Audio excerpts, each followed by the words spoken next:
नमस्कार, ये आकाशवाणी शिमला है। अब आप अनुराग पराशर से प्रादेशिक समाचार सुनिए।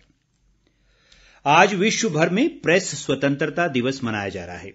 कोविड-19 महामारी के कारण इस वर्ष विश्व प्रेस स्वतंत्रता दिवस का विषय भय या पक्षपात मुक्त पत्रकारिता रखा गया है।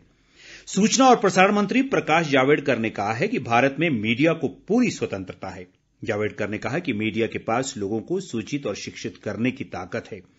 वहीं राज्यपाल बंडारू दत्तात्रेय ने मीडिया कर्मियों को अंतर्राष्ट्रीय प्रेस स्वतंत्रता दिवस की बधाई देते हुए कहा कि स्वतंत्रता और इसके बाद भारत के मीडिया की भूमिका हमेशा से ही महत्वपूर्ण रही है। उन्होंने कहा कि देश के विकास और सामाजिक चेतना में मीडिया ने अपना आवश्यक योगदान दिया है।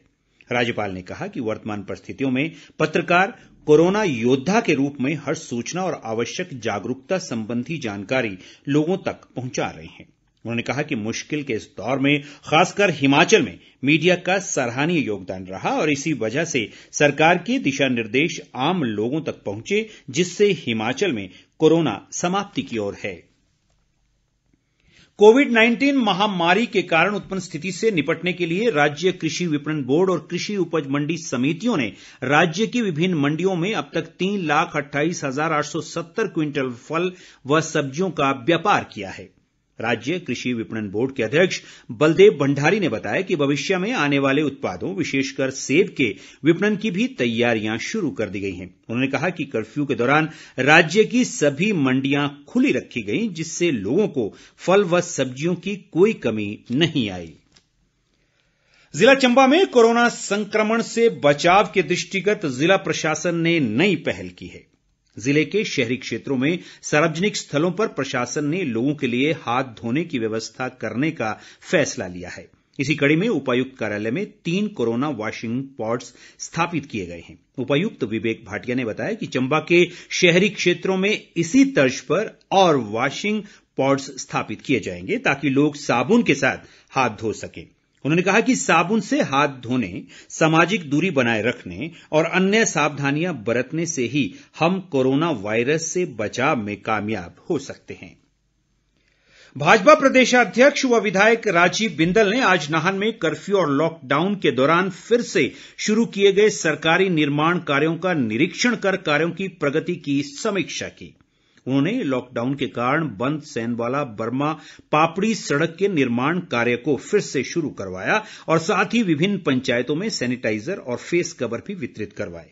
उन्होंने कहा कि नाहन क्षेत्र में फसल कटाई और अन्य कृषि गतिविधियों को सभी तरह की बाधाओं से मुक्त रखा गया है और क्षेत्र के किसानों को हरियाणा से पशु चारा लाने के लिए प्राथमिकता के आधार पर अनुमति दी जा रही है।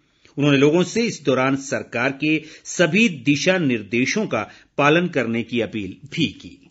कांग्रेस के पूर्व प्रदेशाध्यक्ष व विधायक सुखविंदर सिंह सुक्खू ने सरकार को चिकित्सकों, नर्स व पैरा मेडिकल स्टाफ, एम्बुलेंस कर्मचारी, सफाई कर्मी और पुलिस कर्मी जैसे कोरोना योद्धाओं को 2 माह का अतिरिक्त वेतन बोनस के तौर पर देने की सलाह दी है। उन्होंने कहा कि इससे ये कर्मचारी दोगुने उत्साह के साथ कोरोना से जंग लड़ेंगे। सुखविंदर सिंह सुक्खू ने कहा कि पुलिस कर्मचारी कोरोना योद्धा के अलावा जनता के अंग रक्षक की भूमिका भी निभा रहे हैं। ऐसे में उनकी सुरक्षा के भी पूरे बंदोबस्त किए जाने चाहिए। विधायक ने पुलिस कर्मियों को पीपीई किट मुहैया करवाने की मांग की। उन्होंने सरकार से कोरोना की टेस्टिंग में तेजी लाने और मजदूर वर्ग की सुध लेने की भी अपील की। जनजातीय जिला लाहौल स्पीति में मई माह में बर्फबारी से लोगों की मुश्किलें बढ़ गई हैं। लाहौल घाटी में बीती रात से व्यापक वर्षा और आज सुबह से बर्फबारी हो रही है। रोहतांग दर्रे पर आधा फुट से अधिक, होक्सर में 2.5 इंच जबकि केलंग में 1.5 इंच ताजा हिमपात हुआ है। इस बर्फबारी से सामरिक दृष्टि से महत्वपूर्ण मनाली लेह मार्ग से बर्फ हटाने का कार्य भी बाधित हुआ है। लाहौल घाटी की चंद्रा और तोद घाटी में मटर बिजाई का कार्य प्रभावित हुआ है। बर्फबारी के कारण रोहतांग दर्रे पर आज वाहनों की आवाजाही बंद है। कोरोना संकट और कर्फ्यू के चलते शिमला शहर के अस्पतालों में रक्त की कमी को दूर करने के लिए समाज सेवी संस्था उमंग फाउंडेशन ने शिवा युवक मंडल के सहयोग से शिमला ग्रामीण विधानसभा क्षेत्र के खोडू गांव में रक्तदान शिविर का आयोजन किया। उमंग फाउंडेशन के अध्यक्ष अजय श्रीवास्तव ने बताया कि शिमला ग्रामीण क्षेत्र में कर्फ्यू के दौरान संस्था का ये 3रा रक्तदान शिविर है। इसी के साथ ये समाचार बुलेटिन समाप्त हुआ। हमारा अगला बुलेटिन आप सुन सकते हैं शाम 7:45 पर। नमस्कार।